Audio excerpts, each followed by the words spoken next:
Good morning, good afternoon, everyone. We will be getting started in about 2 minutes. Buenos días, buenas tardes. Vamos a empezar en 2 minutos.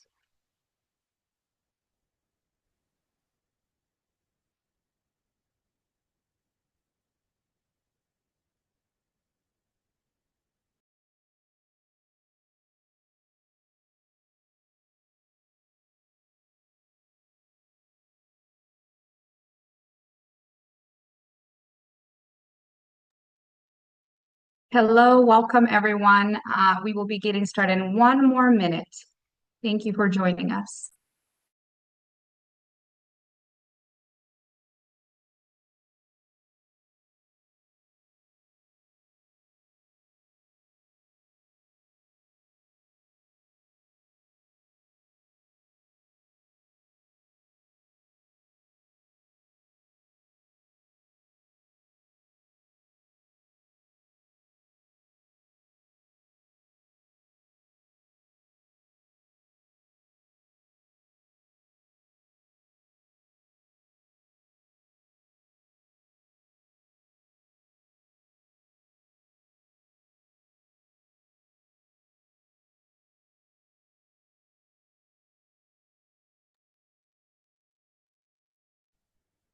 Good morning, good afternoon, everyone. My name is Nada Sumik, and I'm the Senior National Field Manager for We Are All America. I want to give you all a very warm welcome to this online conversation titled Erosion of International Protection, co-organized by Alianza Americas, We Are All America, Refugees International, and Sin Fronteras. Before we begin, we do want to briefly remind folks that we have interpretation available today. This conversation is going to be both in Spanish and English. You can access interpretation by clicking on the globe icon and selecting the language that you would like to listen to today's event in, whether in Spanish or English. If you feel comfortable in both languages, you can choose the original language channel. I also want to invite our audience, you all, to submit any questions you may have during the conversation.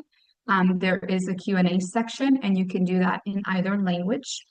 And we will try to address as many as possible in the final part of the event. Each year, on June 20th, we celebrate World Refugee Day. It's an international day dedicated to honoring the strength, courage, and resilience of people that have been forced to flee their homes and seek protection in another country.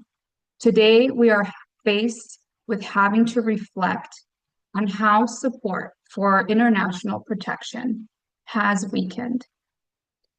Established in 1950, the United Nations High Commissioner for Refugees Office, the United Nations Refugee Agency, has worked together with the local and international non-governmental organizations, other UN agencies, and governments to realize its mandate and safeguard the rights and well-being of people forced to flee their countries, helping them rebuild their lives in a new home.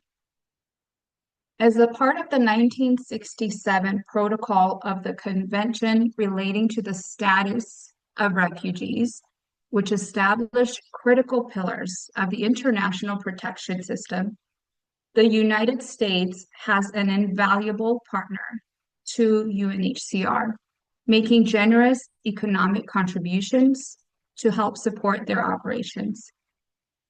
However, recent shifts in the US policy have marked an almost complete departure in eradication from this tradition. Upon assuming office for a second time, President Trump signed 2 executive orders. One is freezing US foreign aid, and the second is suspending the US refugee admissions program. He later signed a 3rd executive order withdrawing the US and the US funds from UNHCR. turning instead towards seeking more robust burden sharing of international humanitarian assistance.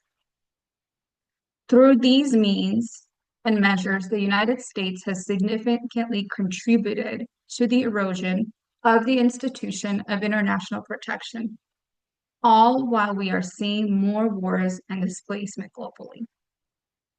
Since then, UNHCR partner organizations have been destabilized, forced to cease operations, and let go of hundreds of staff, putting at risk millions of people across the world.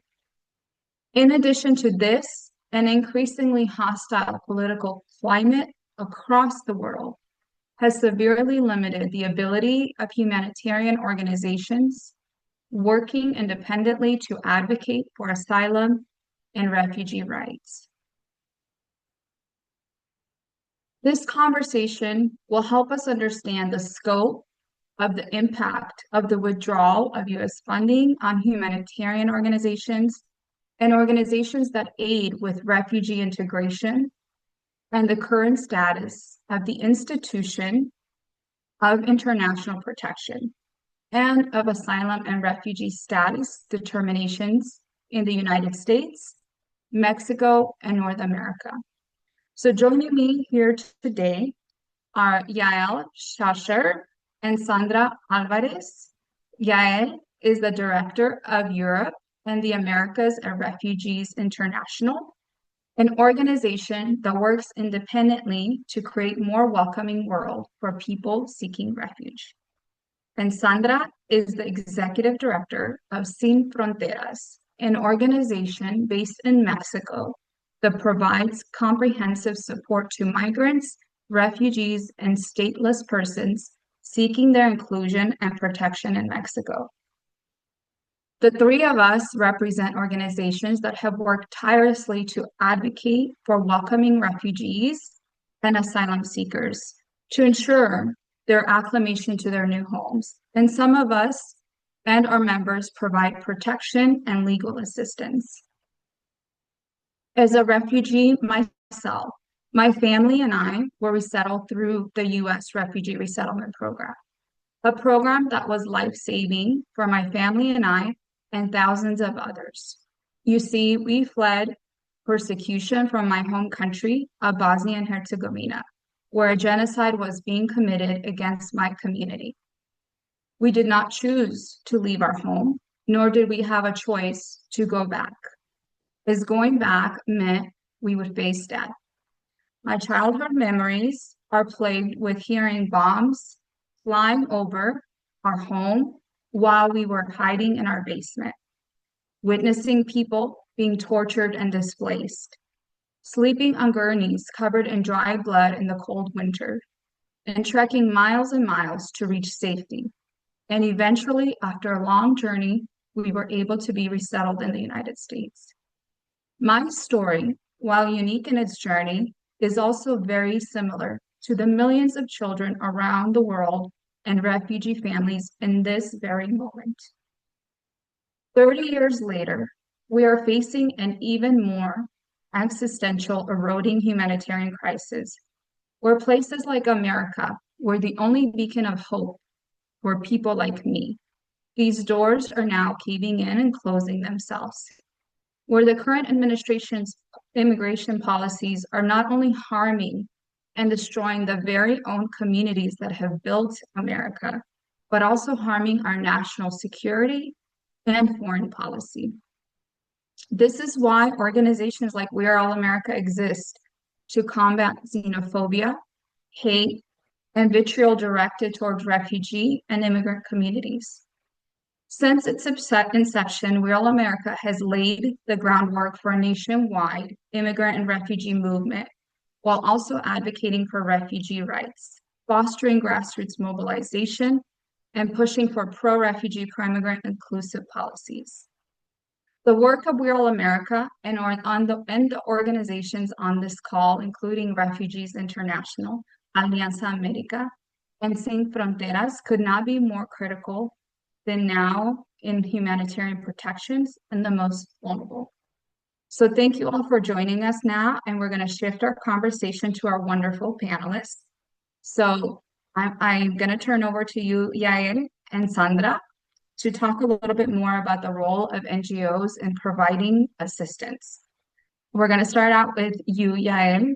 Can you describe the diverse array of assistance that organizations, both those working in collaboration with UNHCR and independently, how they provide refugees and asylees to ensure their protection? Sure. Thanks so much. And it's an honor to be here with you today on World Refugee Day. I wanted to focus specifically on the organizations that work on refugee resettlement, the program that Nedra spoke about that helps her family resettle in the United States. When the Trump administration came into office on January 20th, there was an executive order that was put out that suspended the U.S. refugee admissions program. And the administration suddenly, within a few days after that, stopped funding the resettlement agencies and broke their agreements with those resettlement agencies. I just want to emphasize that the 10 U.S. resettlement agencies officially that work on the U.S. refugee admissions program have been working on have been working on resettlement to the United States for 70, since after World War II. They've been sort of partners with the US government in helping screen refugees overseas, find sponsors in US communities. Once refugees travel to the United States, they provide supportive services, help refugees find apartments, find jobs, and become sort of self-sufficient contributors to the US economy and just sort of reintegrate and build their lives in the United States. That's what resettlement agencies do. And these organizations, after 70 years of that work, were just left thrown away, disposable, as if none of that important work that they've been doing to resettle millions of refugees, like Naja's family, in the United States, meant nothing, basically. The suspension of the U.S. refugee admissions program meant that refugees overseas who had been vetted, had been waiting years, sometimes in refugee camps, to travel to the United States to resettle here, had their travel canceled immediately. And they're just stranded there. And refugees who recently arrived in the United States, like at the end of 2024, and who were eligible for benefits from resettlement agencies, weren't able to get that support that they needed. So it was really unfortunate. And the Trump administration really in putting out that executive order, basically decide on its own prerogative, decided essentially that it was redefining how refugee resettlement was going to work. Only certain people were going to be able to come, which turned out to be this small number of so far like Afrikaner refugees from South Africa who came to the United States, completely outside the program, and leaving out all the people as I mentioned, who are persecuted, who are living in situations that Nedra described, in dangerous situations, waiting to come to the United States. And I just wanted to say, one thing, especially for this group that's important, is that the Biden administration, for the first time in US history, really emphasized and allotted slots within the refugee resettlement program to Latin Americans. This was unusual. For most of US history, the vast majority of refugees who came through the US refugee admissions program did not come from Latin America. They came from other parts of the world, Europe, Asia, and Africa. Um, the Biden administration reserved 40,000 slots for refugees from Latin America. That was unprecedented. And many people came to the United States, Venezuelans, Colombians, Guatemalans came to the United States as refugees through the refugee resettlement. And this was unprecedented because it was finally a recognition for me that the US government was recognizing that migrants and refugees, displaced people in Latin America and the Caribbean, were not just economic migrants, they were refugees who had persecution, who had been persecuted, who had protection needs.